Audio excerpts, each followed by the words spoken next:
Nós cantamos aí que Jesus nos promete, né? Promete sempre estar conosco.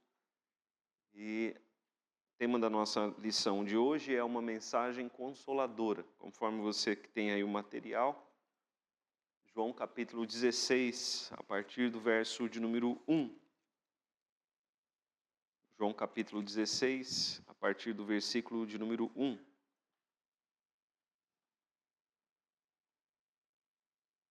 Vou fazer a leitura do texto todo o capítulo 16. Peço que os irmãos estejam acompanhando a leitura. Tenho-vos dito essas coisas para que não vos escandalizeis. Eles vos expulsarão das sinagogas, mas vem a hora em que todo o que vos matar julgará com isso tributar culto a Deus.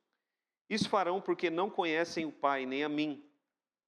Estas coisas vos tenho dito para que, quando a hora chegar, vos recordeis de que eu vô-las disse. Não vô-las disse desde o princípio, porque eu estava convosco. Mas agora vou para junto daquele que me enviou, e nenhum de vós me pergunta, para onde vais? Pelo contrário, porque eu vos tenho dito estas coisas, a tristeza encheu o vosso coração. Mas eu vos digo a verdade, convém que eu vá, porque se eu não for, o Consolador não virá para vós outros. Se, porém, eu for, eu vô-lo enviarei.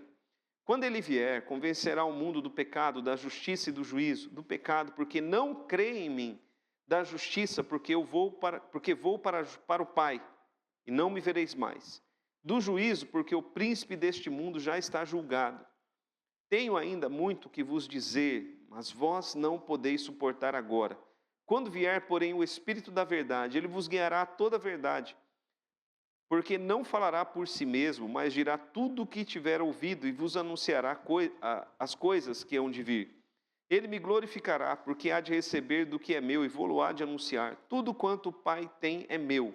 Por isso é que vos disse que há de receber do que é meu e vou-lo há de anunciar. Um pouco, e não mais me vereis, outra vez um pouco, e ver-me-eis. Então alguns dos seus discípulos disseram uns aos outros, que vem a ser isso que nos diz, um pouco, e não mais me vereis, e outra vez um pouco, e ver-me-eis, e vou para o Pai. Diziam, pois, que vem a ser esse um pouco? Não compreendemos o que quer dizer. Percebendo Jesus que desejavam interrogá-lo, perguntou-lhes, indagais entre vós a respeito disto que vos disse, um pouco e não mais me vereis, e outra vez um pouco e ver-me-eis. Em verdade vos digo que chorareis e vos lamentareis, e o mundo se alegrará. Vós ficareis tristes, mas a vossa tristeza se converterá em alegria. A mulher, quando está para dar à luz, tem tristeza, porque a sua hora é chegada, mas depois de nascido o menino já não se lembra da aflição, pelo prazer que tem de ter nascido ao mundo um homem. Assim também agora vós tendes tristeza, mas outra vez vos verei, o vosso coração se alegrará, e a vossa alegria ninguém poderá tirar. Naquele dia nada me perguntareis, em verdade vos digo, se pedirdes alguma coisa ao Pai, Ele vô-la concederá em meu nome. Até agora nada tendes pedido em meu nome, pedi e recebereis, para que a vossa alegria seja completa. Estas coisas vos tenho dito por meio de figuras. Vem a hora em que não vos falarei por meio de comparações, mas vos falarei claramente a respeito do Pai. Naquele dia pedireis em meu nome, e não vos digo que rogarei ao Pai por vós, porque o próprio Pai vos ama, visto que me tendes amado e tendes crido que eu vim da parte de Deus. Vim do Pai e entrei no mundo, todavia deixo o mundo e vou para o Pai.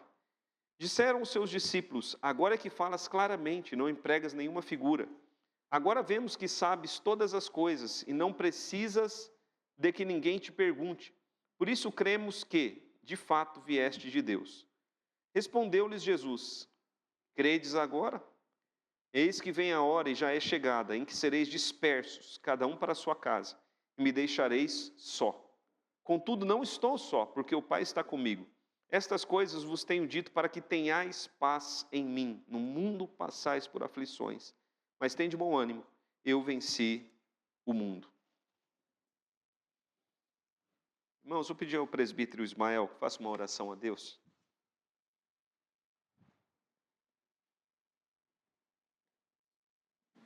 Ó Deus, te damos graças por mais esse dia de vida, ó Pai.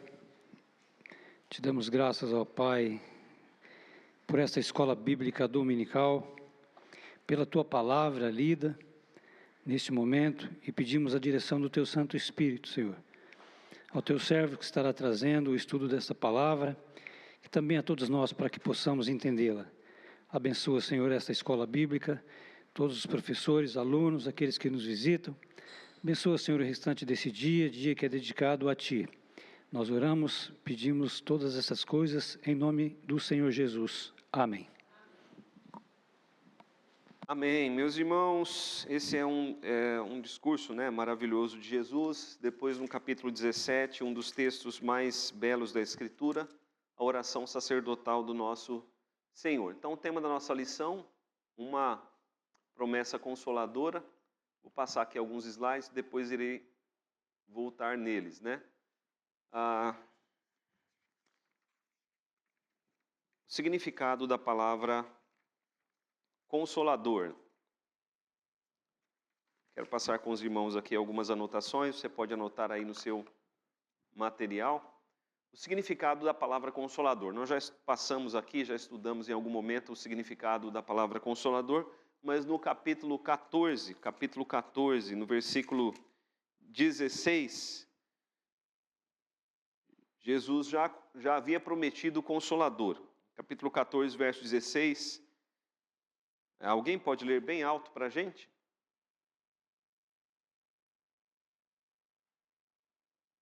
Capítulo 14 de João, verso 16. Alguém pode...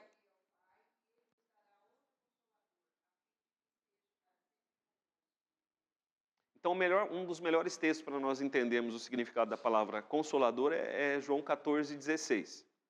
Por quê? Porque Jesus Cristo, ele era o consolador naquele momento que ele estava com os discípulos. A palavra consolador, ela significa advogado, né? Algumas traduções vão estar ali como advogado, outras traduções como defensor, protetor, mas o consolador é aquele que está ao nosso lado, é aquele que está junto conosco. É isso que significa consolador, no texto aí original, né? No vernáculo, como nós dizemos. Por quê? Porque no português, consolador, a gente imagina o quê? Uma pessoa chorando e alguém lá, né? Abraçando e consolando, né? Não chore. Mas Jesus era o consolador dos discípulos naquele momento. Ele era aquele que estava ao lado dos discípulos, caminhando com os discípulos. E nós vemos que a tarefa do Espírito Santo não é apenas enxugar as nossas lágrimas, mas o Espírito Santo é aquele que está ao nosso lado. Amém, meus irmãos? Então nós não estamos chorando agora, nesse momento. Podemos até estar chorando aí daqui um tempo, né? Não sabemos o que vai acontecer amanhã, mas nesse momento, o Espírito Santo, ele está agindo como consolador aqui, porque ele está ao nosso lado, ele está conosco, ele está no nosso meio. E Jesus, ele vai fazer aqui algumas promessas, né? Porque, e entre as promessas que ele vai fazer está a promessa do envio do Espírito Santo. Então, quem é o Consolador? Qual é a identidade do Consolador? Vejamos aí o capítulo 14, nós estamos no capítulo 16, mas é importante nós retornarmos ao capítulo 14.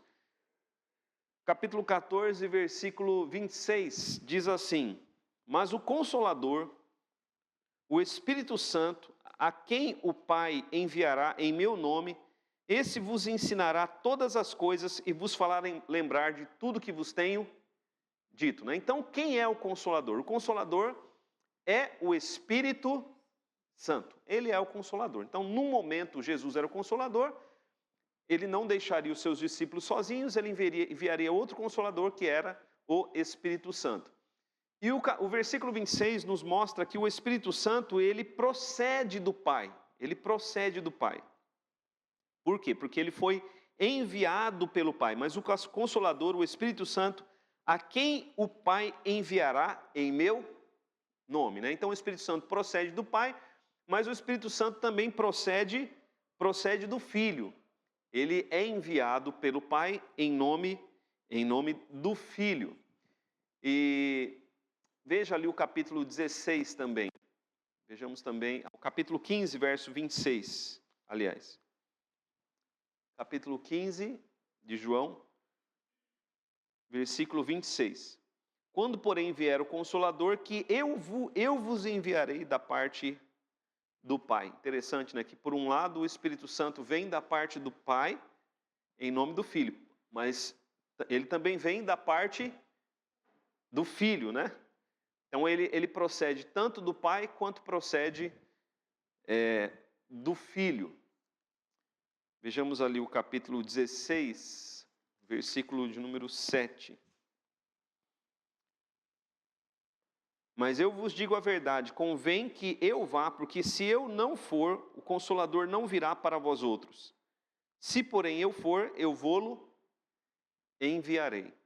Então é importante nós notarmos aqui que quem envia o Espírito Santo? É o Pai, como nós vimos ali no capítulo de número 14, mas quem envia o Espírito Santo também é o Filho, né? Então o Pai e o Filho, juntos, eles enviam o Espírito Santo. E o Consolador, ele é o Espírito da verdade. Então vamos ver lá o capítulo 14, versículo de número 17.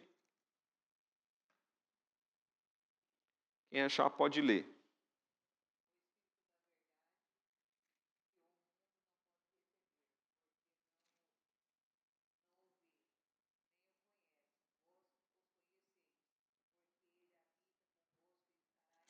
Então o Espírito Santo, o texto deixa claro aqui, capítulo 14, verso 17, que ele foi enviado para a igreja, para o povo de Deus. Então ele é o Espírito da verdade, porque dele procede toda a verdade em relação a Deus, né, em relação a Jesus, em relação às Escrituras também, do Espírito Santo procede toda a verdade. Mas veja ali o versículo 17, diz o quê? O mundo não pode receber o Espírito Santo. O mundo não recebe o Espírito Santo. Quem é esse mundo, né? O mundo não é a criação, como nós costumamos dizer aqui, mas o mundo é o sistema de valores. Esse sistema de valores, é claro, que inclui pessoas. Sistema de valores que se opõe a Deus e que se opõe à palavra de Deus. Então, nós sabemos, né, que no mundo nem todos aceitam a palavra de Deus. E é um sistema de valores que se opõe, que resiste a Deus e a sua palavra. Então, o mundo não recebe o Espírito Santo. O mundo não vê o Espírito Santo, diz o versículo de número, capítulo 14, verso 17, né? O mundo não conhece o Espírito Santo. A palavra conhecer aí não aponta apenas para a cognição, mas também para a experiência, né? O mundo não tem essa experiência com o Espírito Santo. Porque qual seria essa experiência com o Espírito Santo? A experiência de ser transformado por Deus. Amém, igreja? Porque o Espírito Santo é quem nos transforma, ele quem nos regenera, ele quem nos convence da justiça, do pecado e do juízo, conforme nós vamos ver ainda na lição. Então, essa experiência transformadora e de ser agregado ao corpo de Cristo, de receber os dons do Espírito Santo, essa experiência o mundo não tem. É uma experiência da igreja, né? Para o povo de Deus. Veja o que o versículo ainda nos diz, né? O capítulo 14, verso 17. Vós o conheceis, ou seja, os crentes, né? Nós temos essa experiência com o Espírito Santo. Porque ele habita conosco e ele está em nós. O Espírito da verdade. Veja ali o capítulo 15, versículo de número 26. Quando, porém, vier o Consolador, que eu vos enviarei da parte do Pai, o Espírito da verdade, que dele procede, ele dará testemunho de mim. E vós também testemunhareis, porque estáis comigo desde o princípio. Então, interessante isso, né? O que o Espírito Santo faz? Ele é o Espírito da verdade. O que ele faz? Ele testemunha, ele testifica em nossos corações a respeito de Jesus Cristo, de que ele é o Messias, de que ele é o Salvador, de que ele é a luz do mundo, o caminho, a verdade e a vida. Quem nos convence, meus irmãos, disso é o Espírito Santo de Deus. Então é interessante porque, por um lado, eu prego, por um lado você prega, a igreja prega, porque o texto diz que nós vamos pregar, não diz? Nós vamos ser testemunhas. Porque a testemunha aí, na verdade, são proclamadores. É claro que os discípulos ali, eles eram testemunhas oculares, eles haviam estado com Jesus. Nós não, mas nós somos proclamadores. Mas enquanto nós pregamos, quem prega também? O Espírito Santo. É interessante que quando o Espírito Santo não prega, a nossa pregação vira um eco. Ela retorna para a gente. Mas quando o Espírito Santo prega, a palavra encontra lugar no coração dos pecadores. Então é preciso que o Espírito Santo pregue para que haja salvação. Ele é o Espírito da verdade. Só ele pode convencer o pecador da verdade que é Cristo, da verdade que é Jesus, o Salvador. Capítulo 16, que é o nosso texto base, verso de número 13. Quando vier, porém, o Espírito da verdade, ele vos guiará a toda a verdade, porque não falará por si mesmo, mas dirá tudo o que tiver ouvido, e vos anunciará as coisas que hão de vir. Né? Então, João, várias vezes ele diz, o Espírito da verdade que vos ensina, que vos guia a toda a verdade, o Espírito da verdade que não fala por si mesmo, o Espírito da verdade que nos ensina tudo que nós precisamos a saber a respeito de Jesus e também a respeito das coisas que são e das coisas que hão de vir. Essa é uma obra exclusiva do Espírito Santo de Deus. Então, o Consolador, né? Quem ele é? Ele é o Espírito Santo, é aquele que procede do Pai e do Filho, ele é o Espírito da verdade. Essa é a identidade do outro Consolador, o Espírito Santo. E qual a obra do Espírito Santo? O Espírito Santo, segundo os textos que nós temos aí, no verso 26 nós lemos já esse verso, o Espírito Santo ele nos ensina e nos faz lembrar. Ele nos ensina e nos faz lembrar. Tem algumas pessoas novas aqui na igreja. Vamos ler, meus irmãos, 14, 26, se alguém achar. Vamos ler novamente. João capítulo 14, verso 26. Quem achar pode ler bem alto.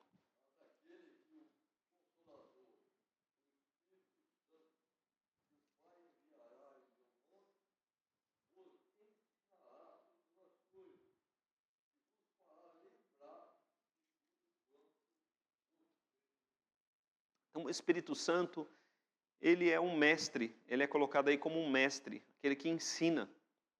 Ele nos ensina todas as coisas sobre a verdade da palavra de Deus, sobre Jesus. O Espírito Santo, ele nos ensina. Mas ele não apenas nos ensina, mas ele também nos faz lembrar, né? Então, no nosso dia a dia, porque a palavra de Deus ela não deve ser só aprendida, ela deve ser também vivida. Então, no nosso dia a dia, o Espírito Santo ele vai nos fazendo lembrar. É interessante, quando nós pecamos, nós ouvimos a voz do Espírito Santo dizendo que você não deveria ter feito isso. Há um peso, né? A gente sente o peso do Espírito Santo em nossos corações. Ele ensina e faz lembrar. Ele também dá testemunho de Jesus, é o que diz ali o capítulo 15, verso 26. Quando, porém, vier o Consolador, que eu enviarei da parte do Pai, o Espírito da verdade, que dele procede, esse dará testemunho de mim. Então, tem muita gente que crê em Jesus, mas não crê em Jesus. Como que funciona isso, né? Tem gente que acredita em Jesus. Não, Jesus veio, ele morreu na cruz. Mas quando nós perguntamos assim, você crê que Jesus é o único e suficiente Salvador? A pessoa... Você crê que Jesus é o único mediador entre Deus e os homens? Que é o que a Bíblia diz, né? Você crê que Jesus ele já pagou por todos os seus pecados, que você não precisa mais pagar pelos seus pecados? Ele te justifica de toda a injustiça? Então, meus irmãos, é assim que nós devemos crer em Jesus. E o Espírito Santo, ele nos leva a crer em Jesus como diz as Escrituras. Essa é a diferença. O Espírito Santo nos leva a crer em Jesus como diz as Escrituras. Então, ele Ele dá testemunho a respeito de Jesus. E a obra do Espírito Santo. Vejamos ali o capítulo, vamos dar uma olhada no capítulo 16, versos 8 a 11. O Espírito Santo, ele convence, né? Ele convence o mundo. A partir do verso de número 8. Quando ele vier, o Espírito Santo, quando ele vier, convencerá o mundo de 3 coisas: do pecado, da justiça e do juízo. Do pecado, porque não crê em mim; da justiça, porque vou para o Pai e não mais me vereis; do juízo, porque o príncipe deste mundo já está julgado. Então, o Espírito Santo, ele convence o mundo dessas 3 coisas. O mundo aqui, meus irmãos, a palavra mundo, ela tem vários significados na Escritura. Então, o mundo aqui não é o mundo caído, não é o mundo perdido, não é o mundo... É o mundo de pessoas que o Espírito Santo vai convencer, né? E o Espírito Santo, ele convence do quê? Primeiramente, do pecado. Então, quem nos convence do pecado? Então, vamos pensar no seguinte. Pecado, ele é um termo estritamente religioso, não é? É ou não é? Pecado é um... Se eu falar com algumas pessoas lá de fora sobre o que é pecado, elas não vão saber definir o que é pecado, porque pecado é um termo estritamente religioso. Pecado significa quebra da lei de Deus. É isso que é pecado. Pecado é transgressão da lei de Deus, da vontade de Deus. É isso que é pecado. Então é um termo estreito, né? Estrito, voltado ali para as Escrituras e para a religião. Então, quem não crê na Bíblia não crê no pecado, apesar de ser pecador. Então, quem nos convence de que quebrar as Escrituras é errado, de que nós devemos fazer toda a vontade de Deus? Quem convence o homem do pecado? O Espírito Santo. Porque sem o Espírito Santo, a pessoa vive, meus irmãos, ela vive, né? Ela vai vivendo a vida. Ela não é convencida de que está no erro, ela não é levada ao arrependimento. Quem nos convence do pecado e nos leva ao arrependimento é o Espírito Santo. Então, todo culto, nós começamos com um momento primeiro de invocação e depois de contrição, de arrependimento. Então, nós buscamos o arrependimento. Isso é baseado nos textos do Antigo Testamento, que era assim que começava o culto no Antigo Testamento. Mas quem nos convence de que é preciso buscar a presença de Deus e se arrepender dos pecados? O Espírito Santo. Então, quem nos convence de que mentir é errado, de que roubar de fato é errado? Nós sabemos que é errado, mas quem nos leva a um arrependimento? Arrependimento significa mudança de vida, mudança de caráter, a mudança de mente, de coração. Quem opera isso é o Espírito Santo. Ele convence o mundo do pecado, da justiça. O que é essa justiça? A justiça de Deus é Cristo. Então veja lá Romanos. Vamos definir aí o que é justiça. Romanos capítulo 1.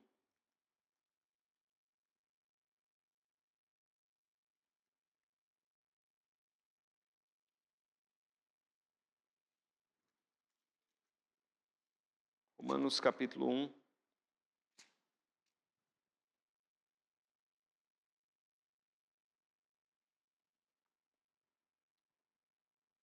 Versos 16 e 17. Porque não me envergonho do Evangelho, o Evangelho é boa notícia, porque não me envergonho da boa notícia, porque esta boa notícia, Evangelho, é o poder de Deus para a salvação de todo aquele que crê, primeiro do judeu e também do grego. Visto que a justiça de Deus se revela nesta boa notícia, no Evangelho, de fé em fé, como está escrito, o justo viverá por fé. A justiça de Deus se revela no Evangelho. Então, a justiça de Deus, meus irmãos, é Cristo, nosso Senhor. Ele morreu na cruz para cumprir toda a justiça. Ao morrer na cruz, ele pagou por todos os nossos pecados. Então é interessante isso. Abra lá em Colossenses também.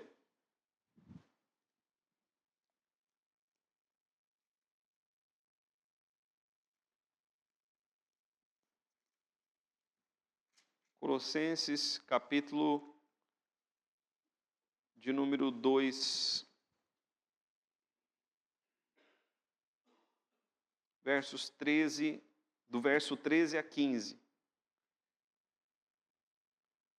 Vamos ler só o versículo 13 e 14. 13 e 14 bastam. Colossenses 2, versículo 13 e depois o versículo 14. Diz assim: E a vós outros que estáveis mortos pelas vossas transgressões e pela incircuncisão da vossa carne, vos deu vida juntamente com ele. Está falando de Jesus, né? Jesus nos deu vida juntamente com ele, fazendo o quê? Perdoando todos os nossos delitos. Perdoando todos os nossos delitos. O que mais Jesus fez? Cancelou a nossa dívida, tendo cancelado o escrito de dívida que era contra nós e que constava de ordenanças, de mandamentos, os quais nos era prejudicial, removeu toda a nossa dívida, encravando-a na cruz. Então havia uma lista, né, uma lista de dívida, né, nós tínhamos lá uma pendência, Jesus foi lá, pagou por todos os nossos pecados, e foi lá e pregou na cruz, porque a cruz era um local público. Jesus foi crucificado no local público. Quer dizer que ele publicamente declarou que ele pagou por todos os nossos pecados. Cancelou toda a nossa... Quem nos convence disso? O Espírito Santo nos convence do nosso pecado. Mas se ele nos convencesse só do nosso pecado, o que a gente ia fazer? Ia ficar desesperado, não é? Mas ele também nos convence da justiça, que Jesus pagou por todos os nossos pecados. Então o que o Espírito Santo nos faz dizer você é um pecador, mas Deus enviou o seu Filho para cumprir a justiça no seu lugar. É o Espírito Santo que nos convence. Então, veja bem, né? Algumas pessoas buscam ser salvas através de boas obras. Boas obras não salvam ninguém e não diminuem o peso do nosso pecado. Boas obras temos que fazer, a igreja tem que fazer. A gente viu aí o exemplo do missionário fazendo boas obras. Nossa igreja age também com boas obras. Boas obras têm que ser feitas, mas não para ser salvos. Porque Deus manda e porque nós fomos já salvos. Mas a pessoa que tenta ser salva por boas obras, que está tentando ainda alcançar méritos de salvação, ela está anulando aquilo que Cristo fez. Ela está dizendo, Jesus não... Ela não foi convencida da justiça. Os irmãos estão entendendo? A justiça já foi feita, ele já pagou pelos nossos pecados. É por isso que a salvação é pela graça. O Espírito Santo é que nos convence do pecado e da justiça, mas ele também nos convence do juízo. Aí o juízo ele tem a ver com a condenação. Quem será condenado? O príncipe desse mundo, né? Você pode ler ali o versículo de número 11. O príncipe desse mundo, ele será condenado, né? O príncipe tem a ver com o governo, né? O governador desse mundo. Do juízo, porque o príncipe deste mundo já está julgado, né? Então o príncipe desse mundo, né? Aquele que governa o mundo pecaminoso, o mundo que se opõe a Deus. O príncipe deste mundo é Satanás, ele já está julgado e com ele serão condenados, né? Com o príncipe deste mundo será condenado. O texto aqui não fala, mas o restante das escrituras falam. Será condenado todos aqueles que o seguem e também todos os demônios, né? Os anjos caídos também serão condenados, porque a obra de Cristo é tanto uma obra de justiça de salvação, quanto uma obra de justiça de condenação. Quem convence disso, meus irmãos? O Espírito Santo. Essa é a obra do Consolador. Então, interessante, né? Porque algumas pessoas vão dizer assim... Eu já vi algumas pessoas falarem assim, a igreja presbiteriana, né, não tem o Espírito Santo. Aí eu costumo perguntar, como que você identifica que uma igreja tem o Espírito Santo ou não? Né? Qual é a obra do Espírito Santo? Aí alguns vão dizer, é porque lá o pessoal não pula, não grita, Meus irmãos, isso não é obra do Espírito Santo. Isso aí tem a ver mais com coisas humanas do que com a obra do Espírito Santo. A obra do Espírito Santo é convencer, ele nos ensinar sobre Jesus, nos fazer lembrar sobre Jesus, para que a gente seja cristão, para que a gente ande como Cristo. A obra do Espírito Santo é dar testemunho de Jesus, é convencer o mundo do pecado, da justiça e do juízo. A obra do Espírito Santo, como diz ali o versículo, capítulo 16, versículo 14, que nós não lemos ainda, mas a obra do Espírito Santo é glorificar Jesus, é exaltar a Jesus. Então, onde Jesus é exaltado de fato, ali o Espírito Santo, ele está. Outro detalhe também que eu sempre pergunto, quem foi mais cheio do Espírito Santo do que Jesus? Porque a Bíblia diz que ele tinha um Espírito sem medida. Ninguém jamais foi mais cheio do Espírito Santo do que Jesus. Ele disse, quando ele leu lá, Lucas capítulo 4 diz, o Espírito do Senhor está sobre mim. E a Bíblia diz que ele, cheio do Espírito Santo, depois de jejuar 40 dias e 40 noites, foi impelido ao deserto. Vocês já viram o Espírito Santo fazer umas doideiras, Jesus fazer umas doideiras assim? Não faz, meus irmãos. Jesus era um homem comum que realizava toda a vontade de Deus. Eu nunca vi Jesus chegar na frente da sinagoga, naquela época não tinha igreja, era sinagoga, e ficar rodopiando na frente da sinagoga, sabe? Eu nunca vi, a Bíblia não fala. E ele chegou na frente da sinagoga e começou a rodopiar e dar cambalhota e tal, porque ele era cheio do Espírito Santo. A Bíblia não fala disso. Ele abria as Escrituras e ensinava. E o que o pessoal queria fazer com ele muitas vezes? Matá-lo, apedrejá-lo. Porque ele era cheio do Espírito Santo e ensinava toda verdade. Essa é a obra do Espírito Santo de Deus, né? Ele, como diz aí, nos faz lembrar, dá testemunho, convence o mundo e glorifica Jesus. Capítulo 16, verso 14, vamos ler lá. Capítulo 16, verso 14. Ele me glorificará, está falando do Espírito Santo. Ele me glorificará, porque há de receber do que é meu e vou-lo há de anunciar. Escandalizados. Então Jesus alerta aos seus discípulos de que eles ficariam escandalizados. Jesus está procurando trabalhar nos discípulos para que eles não fiquem tão escandalizados. O que deixaria os discípulos escandalizados? O fato de Jesus ser preso, humilhado, e ele ser levado à cruz e sepultado. Os discípulos ficariam muito escandalizados com isso. Porque eles não esperavam que isso acontecesse.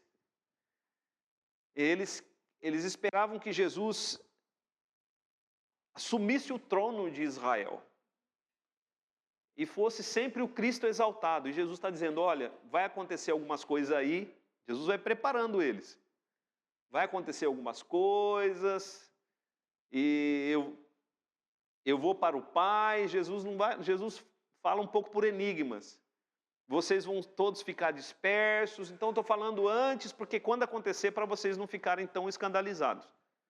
Então, vejam ali verso 1 até o verso 6. Capítulo 16, verso 1 a 6. Tenho-vos dito essas coisas para que não vos escandalizeis. Eles vos expulsarão das sinagogas. Mas vem a hora em que todo que vos matar julgará com isso tributar culto a Deus. Então aqui Jesus fala de algo que vai acontecer depois até da sua ressurreição. Jesus está dizendo, olha, eles vão expulsar vocês da companhia deles, vão expulsar vocês das sinagogas, e alguns de vocês serão mortos, mas vocês não fiquem escandalizados, Jesus está dizendo. Verso 3, isso farão porque não conhecem o Pai nem a mim. Ora, estas coisas vos tenho dito para que, quando a hora chegar, vos recordeis de que eu vou-las disse. Não vou-las disse desde o princípio, porque eu estava convosco. Mas agora vou para junto daquele que me enviou, e nenhum de vós me pergunta para onde vais, pelo contrário. Porque vos tenho dito essas coisas, a tristeza encheu o vosso coração. Então, o que significa aí o escândalo nesse contexto? Era a perseguição que os discípulos sofreriam, a prisão e a morte de Jesus. Meus irmãos, veja bem, né? O escândalo, esse escândalo aí é o escândalo da perseguição. E quando a igreja não se prepara para a perseguição, o que a igreja faz? Se escandaliza. E muitos deixam de seguir Jesus. Por quê? Porque tinham uma concepção na sua mente, imaginavam um cristianismo sempre tranquilo. A vida é uma boa, né? Mas quando vem a perseguição, quando vem o sofrimento, as pessoas elas se escandalizam. Interessante, tem um livro do Tim Keller. Eu não vou lembrar agora o nome, mas depois posso pesquisar para vocês. É um livro muito interessante de ler. Fala sobre o sofrimento, né? O tema do livro é o sofrimento, é alguma coisa e o sofrimento. Me esqueci agora o tema total, o nome completo do livro. Depois eu posso passar para os irmãos. Mas esse livro, ele fala o seguinte, uma das coisas que ele trabalha ali, o Tim Keller, é que a igreja sempre teve o papel de preparar os crentes para enfrentar o sofrimento. Seja que tipo de sofrimento for. Então esse sempre foi o papel da igreja, na história. A igreja sempre cumpriu esse papel. Então os crentes sempre estavam melhor preparados para a perseguição, melhor preparados para passar por enfermidades e melhor preparados para enfrentar a morte. Por quê? Porque a igreja sempre cumpriu o seu papel de preparar os crentes para enfrentar o sofrimento. Lembrei o nome do livro, Caminhando com Deus em Meio ao Sofrimento. Caminhando com Deus em Meio ao Sofrimento. Dor e Sofrimento. Então, acho que tem uma nova edição, mas tem uma que é Caminhando com Deus em Meio ao Sofrimento. O livro é excelente. Mas o que acontece? Depois, aqui no começo do nosso século, surgiu uma nova teologia, que é a teologia do triunfalismo, em que a igreja começou a pregar que o crente não pode passar pelo sofrimento. E aí o crente, quando ele passa por sofrimento, ele pergunta, onde está Deus? Por que Deus está me permitindo? Então Jesus, o que Jesus está fazendo? Preparando os seus discípulos para o sofrimento. Ele está preparando, olha, estou dizendo essas coisas a vocês para que vocês não se escandalizem no sofrimento. E se os irmãos lerem depois a parábola do semeador, vão ver que uma das coisas que fazem com que a semente não vingue é o quê? O sofrimento. Porque lá na parábola do semeador fala, quando vem o sofrimento, muitos se escandalizam. E aí a semente do evangelho faz o quê? Morre. Porque o diabo faz isso. Quando uma pessoa está ouvindo o evangelho, uma das coisas que o diabo procura fazer é causar coisas na vida dessa pessoa que atrapalhem a fé dela para que ela se escandalize e deixe de seguir a Cristo.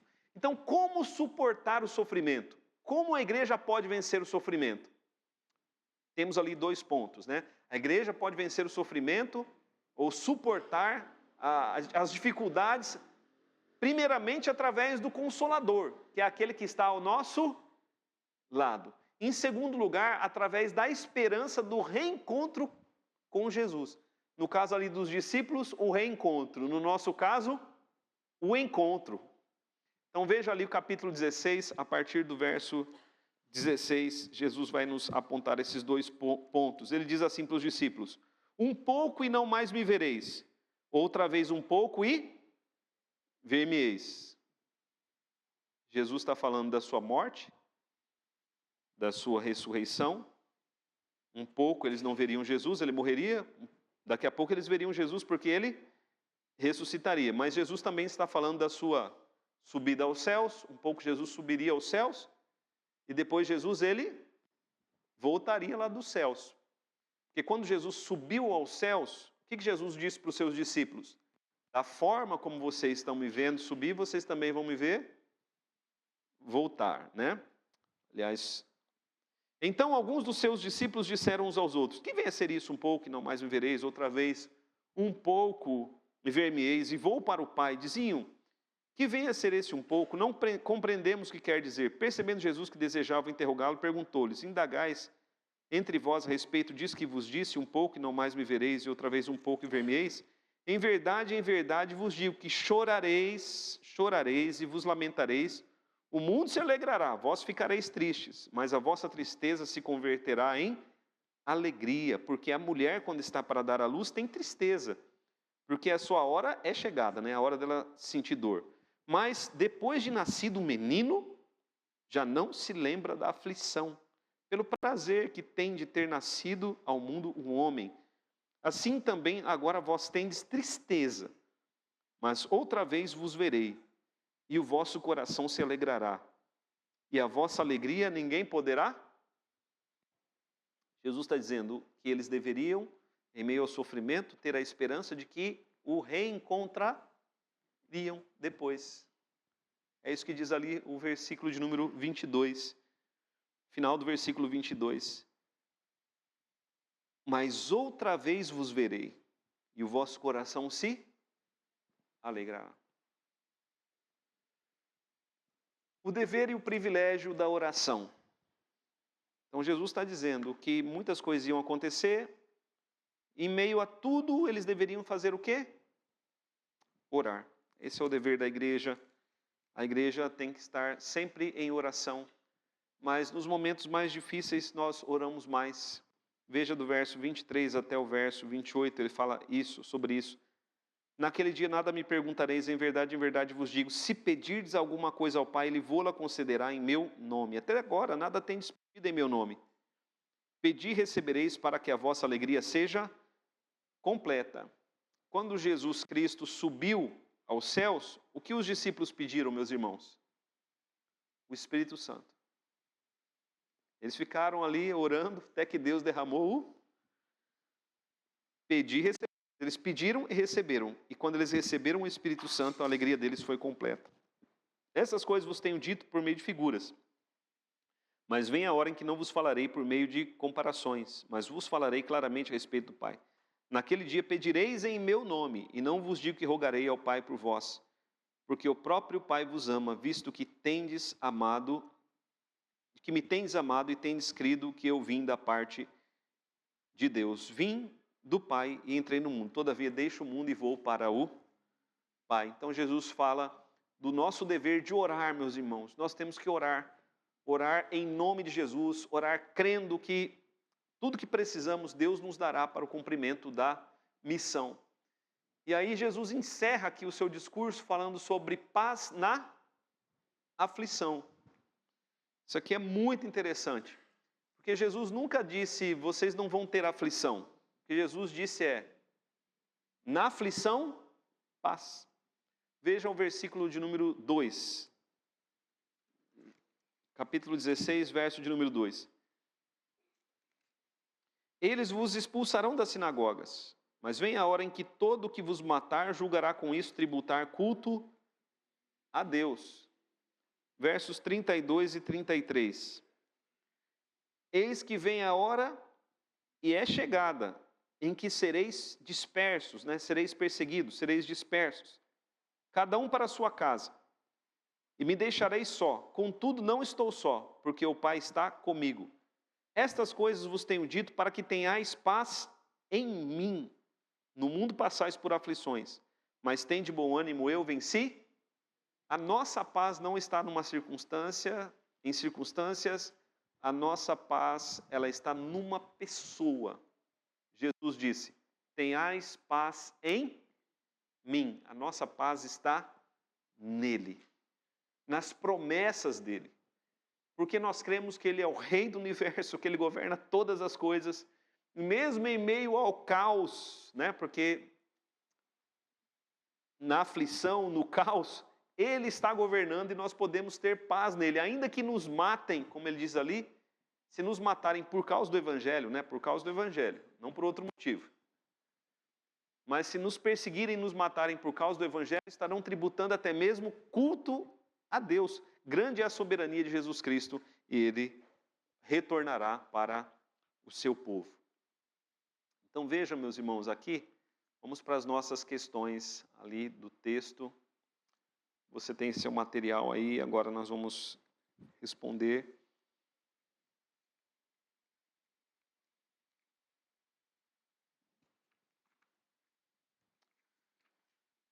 Parabéns, você chegou ao capítulo 16 do Evangelho de João. Nesse capítulo há uma ênfase na doutrina da Trindade. Claramente aparece aqui no texto, né? O Pai, o Filho e o Espírito Santo, né? Os três são mencionados várias vezes. Nós sabemos que há um só Deus verdadeiro, mas esse Deus subsiste em três pessoas distintas em suas funções. Então, o Pai tem a sua função, Jesus tem a sua função e o Espírito Santo tem a sua função. Cada um deles opera de uma maneira, porém eles são iguais em essência, glória e poder. Então nós cremos em um só Deus que é trino, Deus Pai, Deus Filho e Deus Espírito Santo. Então veja aí a questão. Leia novamente os versículos 5, 15, 23, 27 e 28. A gente já leu várias vezes, né? Então você já deve ter lido em casa também. Como Jesus descreve sua relação com o Pai? Então, coloquei a resposta lá em cima. Ó. Jesus foi enviado pelo Pai. Jesus, ele é soberano e mediador da parte de Deus. Porque várias vezes ele fala para os discípulos, vocês creem que eu vim da parte do Pai? Então, ele foi enviado pelo Pai. Ele é soberano, ele é mediador, ele veio da parte de Deus. No final do capítulo 16, os discípulos disseram, nós cremos que você veio de Deus. Ele é o Messias, não há outro. Pergunta de número 2. Como você pôde perceber, neste capítulo, Jesus novamente está proferindo palavras de despedida para os seus discípulos. Jesus os está preparando para a sua morte, ressurreição e ascensão. Jesus estava voltando para a casa do Pai. Diante de suas palavras, seus discípulos ficaram tristes e confusos. Que promessas Jesus lhes fez para encorajar e confortar os seus corações? Jesus fez aí algumas promessas, né? A promessa do Consolador e a promessa também de que Deus atenderá às nossas orações. Não estão aí nesses versículos, nem no 7, nem no 23, mas está no texto que nós lemos. Jesus também fez a promessa de que Ele voltará. Então são pelo menos 3 promessas. A promessa do Espírito Santo, a promessa de que Deus atenderá nossas orações, a promessa de que Ele voltará. O que Jesus quis dizer com a expressão, mas outra vez vos verei? Versículo 17, né? Aqui, meus irmãos, essa promessa, outra vez vos verei, ela tem pelo menos 2 significados aqui. Um significado é, eu vou morrer, vocês vão ficar um tempinho sem me ver, mas depois eu vou ressuscitar e vou aparecer para vocês. Jesus disse para os seus discípulos claramente, depois que tudo acontecer, vocês vão para Galiléia que lá vão encontrar vocês. Então, a expressão outra vez me verei significa isso, que ele morreria, mas ressuscitaria. Mas também significa que ele subiria aos céus e depois ele retornaria. Como Jesus descreve a pessoa do Espírito Santo nesta passagem? Versos 7 e 13. O Espírito Santo, ele é o Consolador que veio para nós. Ele é para a igreja guia e mestre. O Espírito Santo, meus irmãos, ele tem uma função no mundo inteiro, que é de refrear o pecado no coração do homem, mas guiar, né, o homem a Cristo, isso é para a igreja, uma operação dele para com aqueles que serão salvos. O que faz o Espírito Santo? Que obra importante ele realiza em nossas vidas? O Espírito Santo, ele guia a igreja, ensina, convence de que somos pecadores, mas que Jesus pagou pelos nossos pecados e que o príncipe desse mundo já está julgado. O Espírito Santo, ele glorifica a Jesus. Estou só passando assim porque é tudo coisa que a gente já viu durante a lição. De acordo com os versículos 8 e 9, de que pecado o Espírito Santo convence os homens? De que pecado específico? Convencerá, né, o nosso pecado, o pecado da incredulidade, né?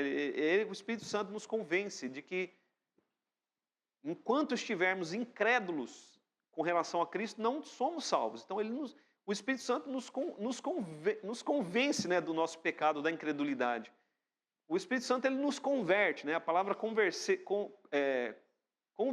aí aponta também para a nossa conversão.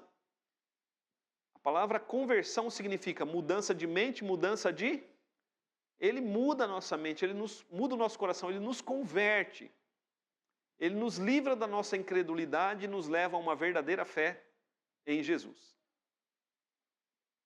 Pergunta 7. Com suas palavras de despedida, qual o objetivo de Jesus para com seus discípulos? O que ele queria produzir no coração dos discípulos? Então a resposta está lá em cima, né? Em suas palavras de despedida, Jesus levou os seus discípulos a crerem que ele realmente veio de Deus. Jesus queria produzir no coração dos seus discípulos a fé, a firme convicção de que ele veio de Deus. Por que isso era importante? Os discípulos não criam em Jesus, eles acreditavam em Jesus, mas é que Jesus seria preso, morto e sepultado. E os discípulos então poderiam, né, vacilar muito ali. E aí Jesus, vocês creem que eu vim de Deus, então vocês vão ver aí muitas coisas, mas vocês vão continuar crendo. Quais pensamentos e sentimentos as palavras e promessas de Jesus despertam no seu coração? Como você se sente diante das verdades aprendidas nesse capítulo? Aí, meus irmãos, a resposta ela é pessoal, né? Porque o que desperta no seu coração? Aí é você que tem que dizer. O que você sente diante dessas verdades aprendidas? É você que tem que responder.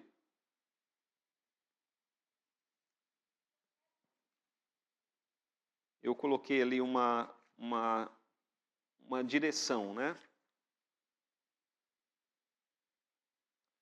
Que é essa daqui. Se você realmente tem aprendido sobre Jesus e tem sido transformado por Ele, se a palavra do Senhor tem tocado seu coração e você tem sido convencido do pecado, da justiça e do juízo pelo Espírito Santo,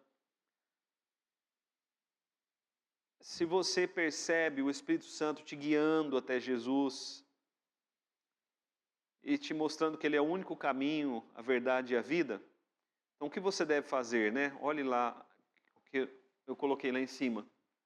Compartilhe como um missionário o que Deus fez por você. Amém, meus irmãos? Porque tudo isso não é para nós. Não é só para nós. Isso é para o mundo inteiro.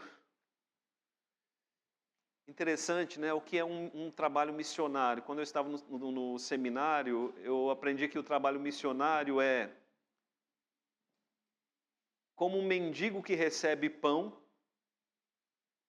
um mendigo faminto que recebe pão e compartilha o seu pão com outro mendigo faminto.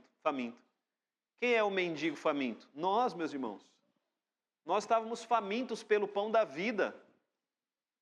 Amém, igreja? E nós recebemos esse pão. O que nós devemos fazer? Compartilhar o pão. Sabe o que por vezes falta para nós? Fé.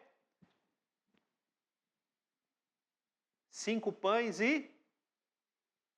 O que Jesus disse para os seus discípulos? Alimentem a todos. Mas, Senhor, é muito pouco, isso aqui não vai dar para ninguém. Mas aquele pão e aqueles peixes foram suficientes para alimentar uma multidão de 5.000 homens. Eles ainda recolheram 12 cestos cheios. Então a palavra do Senhor, ela é suficiente para nos alimentar e para alimentar o mundo inteiro, meus irmãos. Nós, como missionários que somos, devemos levar o Evangelho. É por intermédio da proclamação do que Jesus fez por nós, que o Espírito Santo leva outros à fé. O Espírito Santo, ele age por meio das Escrituras. Esse texto nos ensina isso. Nós devemos pregar o Evangelho. Jesus disse, ide pregar o Evangelho a toda criatura. E aí deixa o Espírito Santo agir. Eu tenho um amigo que ele dizia algo assim bem interessante. E é verdadeiro o que ele disse. A gente tem que pregar o Evangelho e não atrapalhar Deus. Só o que a gente tem que fazer. Porque se a gente... Como é que nós atrapalhamos Deus? Quando nós não damos bom testemunho, não vivemos o Evangelho. E quando nós também nos calamos diante do ímpio, meus irmãos. Diante do ímpio nós não podemos nos calar. Nós devemos pregar e deixa Deus agir. As missões, elas não pertencem à igreja.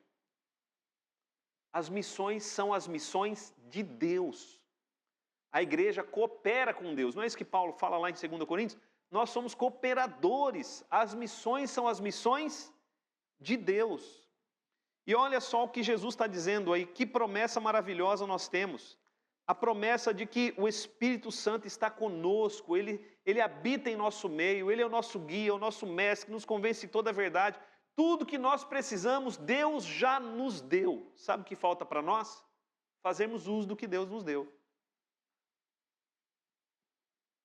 Feche seus olhos. Se sinta desafiado por essa palavra. Jesus disse para os seus discípulos orarem. Peçam, ele disse, peçam. Nós, meus irmãos, devemos orar, porque é em meio à oração que nós nos fortalecemos, porque além de sentirmos a presença de Deus, nós vemos Deus agindo quando oramos. E quando nos calamos, nem presença de Deus, nem agir de Deus. Pai amado, nós te louvamos porque o Senhor enviou Jesus Cristo e Ele cumpriu o seu papel, cumpriu a sua missão, Ele cumpriu toda a justiça. Por isso, Pai, em Cristo nós já somos justificados. Mas Deus tem misericórdia de nós. Justificados e acomodados, ó Deus. Que haja um despertamento na Tua igreja. Que nós sejamos, de fato, que nós possamos tomar posse da justificação, mas também do poder de Deus para realizarmos a Tua obra. Oramos, ó Deus, para que em nome de Jesus sejamos consolados, confortados, fortalecidos, mas oramos, ó Deus, para que tenhamos a experiência com o Espírito Santo. Nós possamos conhecer o Espírito Santo. Esse Espírito que transforma a vida, transforma o coração, não apenas o nosso, mas o do mundo inteiro. Que nós possamos, ó Deus, viver o Espírito e levar o Teu Espírito para que por meio do Evangelho muitas pessoas sejam transformadas. Ó Deus amado, em nome de Jesus que nós oramos. Amém.